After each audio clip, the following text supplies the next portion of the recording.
A good majority of people, especially guys, hate to be vulnerable. The term in and of itself has a bad rep in male-dominated spaces where anything associated with vulnerability is seen as weakness and a jab at their masculinity. And being a guy myself, I can understand why people may see it that way, but that's not a healthy perspective to look at it because every person wants to feel acknowledged and heard. Even the most machoist of guys want to show a level of vulnerability with their friends, family, or even their romantic partners, but refuse to do so. And mostly it's simply due to the societal stigma that comes with showcasing the rawest parts of yourself with a fear of judgment in mind. And like any other guy, I feared being vulnerable around people because I associated it with weakness, but it wasn't until I got around a safe space of people who not only listened to understand me, but also offered me actionable advice whilst debunking the myth of vulnerability, meaning weakness, and learned that it was the opposite. Once I grasped the understanding of expressing vulnerability in a mature, healthy way, that's when I finally started to approach it from a place of strength rather than weakness and started to make significant progress in every other domain of my life. Alright, let's get this misconception out of the way immediately that if you're vulnerable with anyone or express how you feel on something you have on your mind, it makes you weak and all that bullshit. And you guys obviously heard this term, toxic masculinity. There's no such thing as toxic masculinity. There's only toxic people and non-toxic people. But what is really toxic is believing that vulnerability is inherently a flaw. Like, bro, you as a guy, you often heard people saying things like, oh, you're a guy, so you shouldn't cry, or never show fear because it's weak and unmanly. And so naturally, they'll suppress it due to early childhood experiences and carry it well off into their adult years. And to make matters worse, whenever you hear everyone around you muttering shit like, boys don't cry, man up, it can inadvertently cause men to become more reclusive and less expressive on things that's on their mind. And I'm not gonna lie, what I'm gonna say is gonna sound a little contradictory to what I've been saying so far, but try to understand me to the best of your ability as I try to articulate my perspective, okay? Like, in my opinion, I generally don't think guys should cry over little shit. Like, for example, you get hurt and just complain about it like a damsel in distress. And like, bro, we could acknowledge that we're not like girls in the same sense of like where people will sit there and listen to our problems all day long without a clear solution on how to solve that problem. Like, us guys, we don't operate this way. And I know this firsthand because of experience with talking to certain girls. Even the girl I'm talking to right now, she even told me straight up that she would rather me listen to her than offer a solution right away. Girls tend to have that luxury over guys to have people listen to their problems more so than guys do, because there's not really any male dominated spaces where guys can really talk about things that bother them without being called weak or any demeaning term that hits at their masculinity. And another thing with us guys is that we're heavily action based, and solely just hearing out our problems doesn't work without a solution, which in and of itself isn't inherently bad, but there's a time and place for it. Like, you don't always want to keep taking action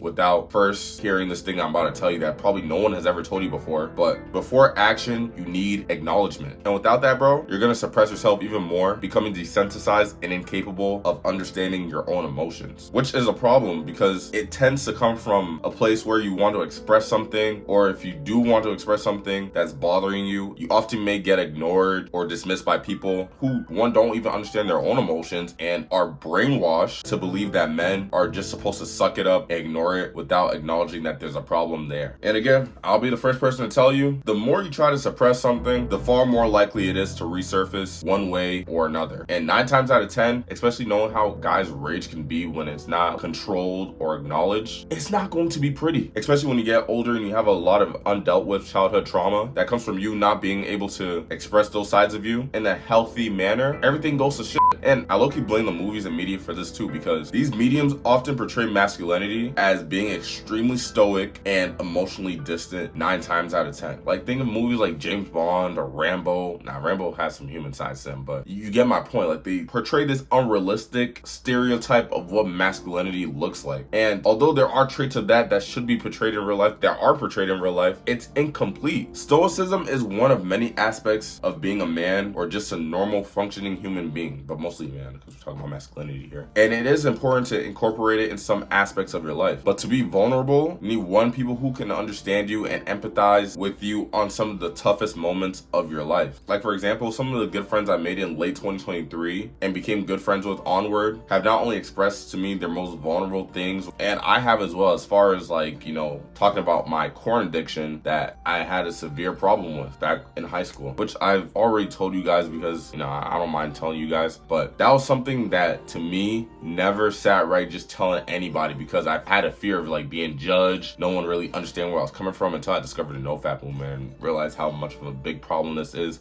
especially with like how easily accessible this is. I don't mean to go on a whole side tangent, but I'm noticing this with the new generation. Things like the Bop House and all these OnlyFans, sex workers infiltrating the minds of kids. It's sick. But this isn't like a corn addiction, how to get over it type of video. It's just something I want to mention real quick. And also mentioning the fact that I felt like I was being a complete degenerate and solely living for the weekends. And what I really respected about them is that instead of laughing at me for something like that, or like cheering me on for something that wasn't good, that honestly deep down affects a lot of guys, bro, not only did they listen to understand and not only acknowledge that I did have a problem, but they empathize with it. They made me feel comfortable in the sense of letting me know that there was nothing weak about what I was sharing. And bro, not only that, not only those feelings I expressed to them, not only made me feel more empowered, but also helped me to perform better in other domains of my life, like work, relationships, like romantically, and even understanding myself and my emotions much better. And that's the thing you got to understand about being vulnerable. A lot of people misconstrue vulnerability, and it doesn't mean weakness. It just simply means to be honest and transparent with your feelings, thoughts, and experiences by making personal stories or admitting your mistakes without coming across as like a whiny little bitch and shedding tears for minuscule things that unanimously grown mature people shouldn't cry about. Like again, a boo-boo or something that doesn't go the way you expected it to go, and moping around in tears with no intentions to pull yourself out. Just showing little to no strength and wallowing up your own self-pity. That's weak as shit. But to show vulnerability, you gotta show it in a mature way. Like obviously there's things that's worth crying about, like say someone dies, say you have like a life-altering thing to your health. Stuff like that I feel requires tears. Again, I'm going on a whole side tangent. But to show vulnerability in a mature way, that looks something like being specific and not overwhelming with people. And one example to go about this in a way that makes sense is focusing more on what matters rather than venting about minor inconveniences. You feel what I'm saying? So instead of saying things like, oh my god, everything is awful, nothing ever goes my way, you can instead say something along the lines of, oh, I've been struggling with school and the gym lately, and I need you guys' advice on how to get back on track, or some shit like that, right? Without crying about it so easily as if, again, it's the end of the world. And to hammer this point home even more, let me tell you guys about a story about a kid that I used to go to school with. I don't want to say his name, so we'll just call him Joe, right? So Joe had a huge crime problem in our school. I've been going to school with the kid since like from elementary school, like first grade, all the way up to senior year of high school. Completely seen the growth. It did a complete 180. But for the most part, from middle school up until 10th grade, the kid used to cry about any little thing. A pencil broke during a test, the kid will whine and shout to the point to where other people from other classes could hear him. And you can tell like it generally pissed people off, and people kept telling Joe to stop crying so much about the littlest shit that doesn't even matter. Or for example, if he didn't get his lunch on time, mind you, he was a little bit of a chubby kid. I mean, a little nice. He was fat.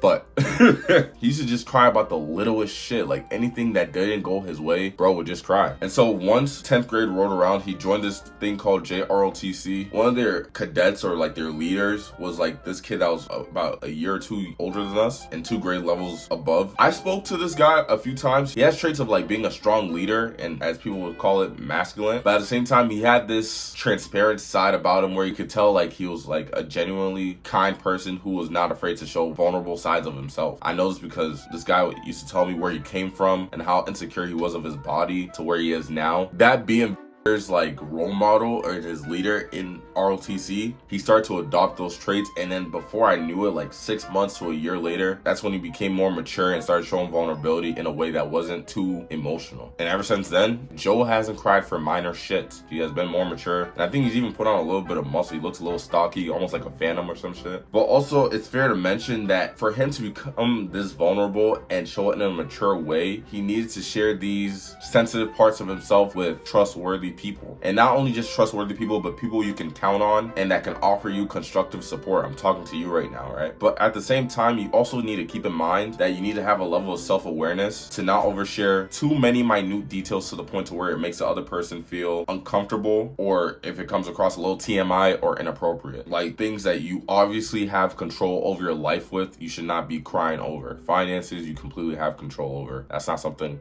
you should be crying about, right? Like it's something you need to acknowledge that like you're not in the best financial spot, but just get a job. That's just an example. And you should also acknowledge and try to find ways to prevent it from happening again. But also, like I said before, acknowledge that you don't like where certain things are headed. And again, whatever that may be, it could be relationships, jobs, etc. You feel what I'm saying? So bro, me talking to you, take that vulnerability and see it as a way of improving yourself and growth instead of an artificial constraint in your life. And bro, watch how much you flourish as you go through this bizarre, unpredictable thing called life. Okay guys, if you guys found value from this, please don't forget to like, comment, and subscribe. Share this with a friend who needs to see or hear this. Dream big and take action. I'm gonna see you guys. Peace.